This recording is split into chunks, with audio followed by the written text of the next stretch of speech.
তুরস্কের ইতিহাস কার নামে লেখা দেখলে কোন কোন কবি আসল পড়তেই তো জানে না, জাহেলে গর্দাদ আনপড় একদম।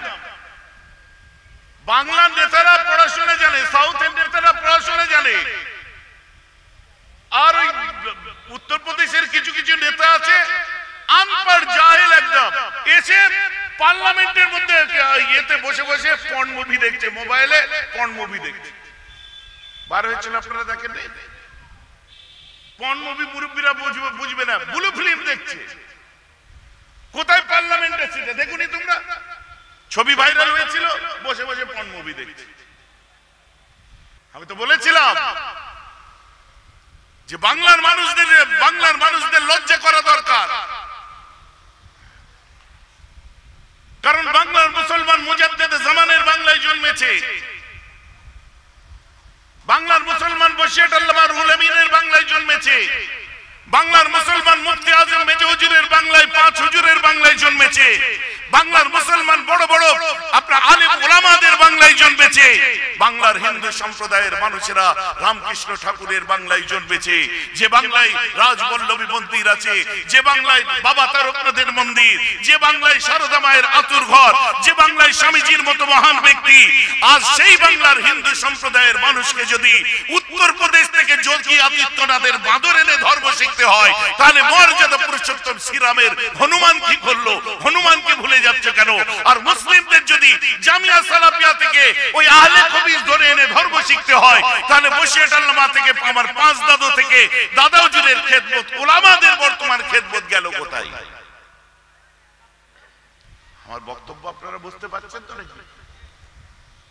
চিন্তা করেন, আমার বাংলা লাল সালুর নারায়ণ ভক্ত বাংলা বাঙালি, তাদের নিজের রাজনীতির নেতার কাছে তাদের যে ধর্ম শিখতে হচ্ছে, আর এরা বেশ ভালোই ধরে নিয়েছে। কপালে সুন্দর করে তিলক টেনে দিয়ে কাঁধে একটা হলুদ দিয়ে দিয়ে দিচ্ছে, জুতো আর একজনকে ঠিক করে দিতে হচ্ছে, দাদা ইধার ইধার চপ্পল ইধার চপ্পল। কাঁচা লঙ্কার পাতি লেবু দিয়ে মাল খাচ্ছে, জানেন, বিট নুন চাটতে চাটতে। ভাইজানি কি করে জানলেন? একটু জানতে হয়, নাহলে বিট নুন দিয়ে মাল খায় আমি জানবো করতে। আচ্ছা, এত বড় তিলক লাগিয়ে দিয়ে, মানে বাইরে ভেগ ধরে নিল আর ভেতরে টানলি। লজ্জা করে বাংলার বিবেকানন্দের বাংলার মানুষদের, লজ্জা করা দরকার ঠাকুর রামকৃষ্ণ পরমহংসদেবের বাংলার মানুষদের, লজ্জা করা দরকার বাংলার মুজাদ্দেদে জামান দাদা হুজুর পীর কেবলা রহমাতুল্লাহ আলাইহির বাংলার মুসলিমদের। কথাটা আমার বুঝতে পারছেন কি পাচ্ছেন? আমাদের ধর্ম শিখতে এদিক ওদিক যেতে হবে। আমার ভাইরা যেটা বলছিলাম, কিন্তু আমার রাসূল আসলে কি না, নাউজুবিল্লাহ নাউজুবিল্লাহ নাউজুবিল্লাহ, আমার রাসূলের যেদিন জন্ম হয়েছিল মুসলমান, আমার রাসূলের জন্মের পরে আব্দুল মুত্তালিব আমার রাসূলের দাদা কাবা শরীফের ভিতরে আছেন। হঠাৎ তিনি লক্ষ্য করলেন কাবা ঘরের ভেতরে যত বুতগুলো, যত মূর্তিগুলো সব মাথা উপর করে সিজদায় পড়ে গেছে। অবাক হয়ে গেছে, কি হলো, এমন হলো কেন? হঠাৎ ওখান থেকে বার হয়ে আসলেন, বার হয়ে এসে সাফা মারওয়া পাহাড় দেখতে পাই। যারা হজ করেছেন, উমরা করেছেন, নিশ্চয় সাফা মারওয়া সাই করেছেন।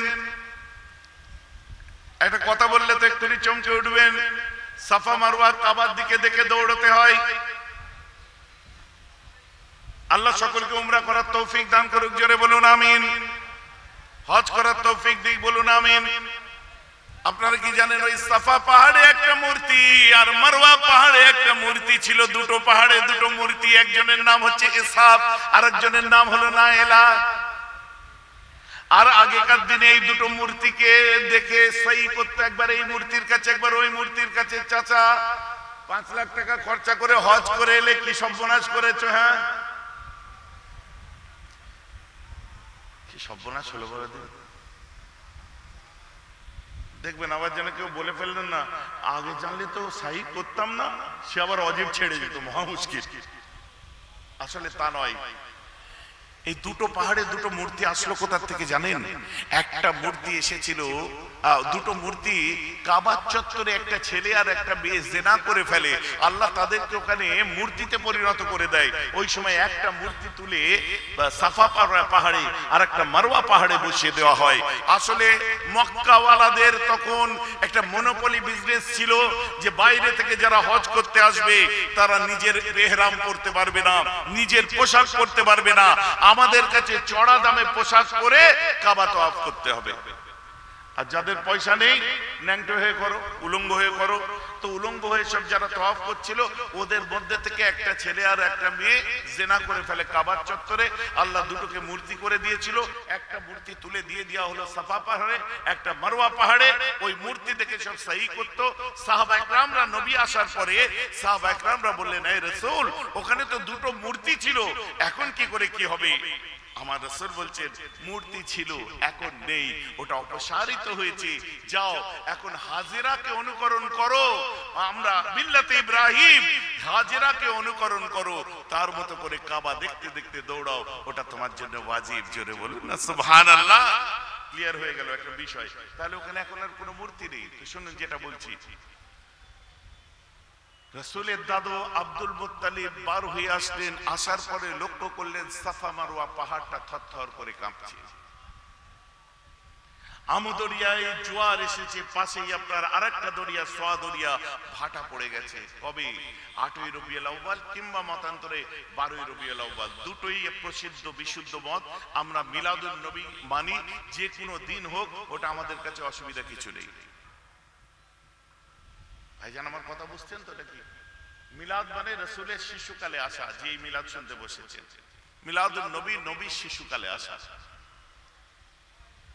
আমার মুসলমান, আমার রাসূল যেদিন পৃথিবীর বুকে জন্ম নিয়েছিলেন, কে শুনুন, এই চুটকো চটকা মৌলবি মাওলানা হুজুর কি বলছে ওখানে কান দিয়ে লাভ নাই। আল্লাহ রাসূল যেদিন জন্ম নিয়েছিলেন ওই সময় ইরানের একজন প্রধান, ইরানের যিনি প্রধান বিচারপতি ছিলেন, চিফ জাস্টিস, উনি স্বপ্ন দেখেছিলেন কি, যে আরব থেকে উট বুঝাই করে আরবের মানুষেরা দজলা নদী পার করে ইরানে ঢুকে পড়ছে। এটা কি এর বাস্তবতাও পাওয়া যায় পরবর্তীতে।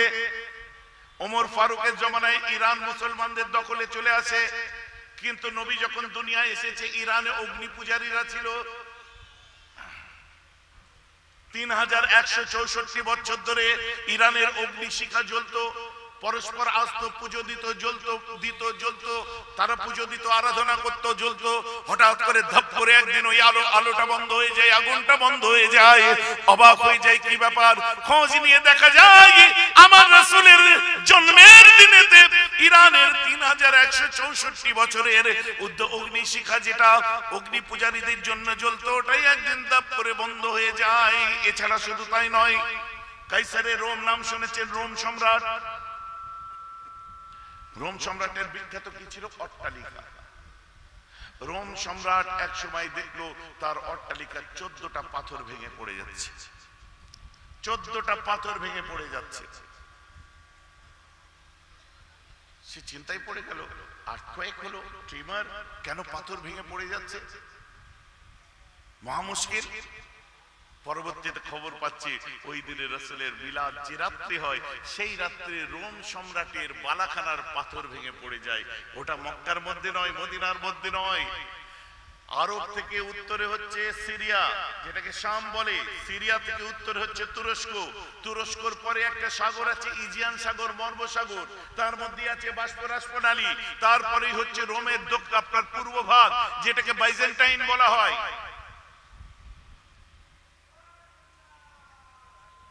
অনেকের মাথার কহাত উপর দিয়ে যাবে আল্লাহর কিরাই বুঝতে পারছি,